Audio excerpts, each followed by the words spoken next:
साहब ये बताइएगा कि सैलाब ज़दगान के लिए अभी तक कितनी बैरूनी इमदाद जो है वो इस वक्त तक पाकिस्तान को मौसूल हो चुकी है? दोस्त ममालिक और हमारे जो बरादर ममालिक हैं उनकी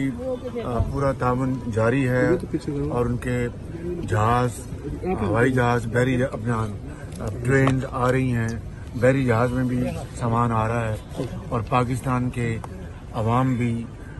दिल खोल कर एहतियात दे रहे हैं और हुकूमत पाकिस्तान और सूबाई हुकूमतें भी भरपूर अपनी फ़र्ज की अदायगी कर रही है और फेडरल गवर्नमेंट जो है, जो मखलूत हुकूमत, उसने तकरीबन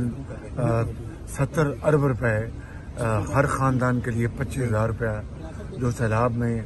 जो मुतासर हुए उनके लिए हम तकसीम कर रहे हैं बेनज़ीर इनकम सपोर्ट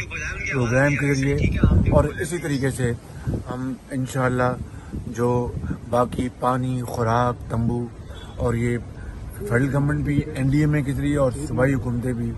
PDMA के जरिए काम कर रही हैं। अफवाज पाकिस्तान भी पूरी तरह इसमें पूरी कौम जो है वो जो दुखी इंसानियत के लिए दिन रात खिदमत कर रही है।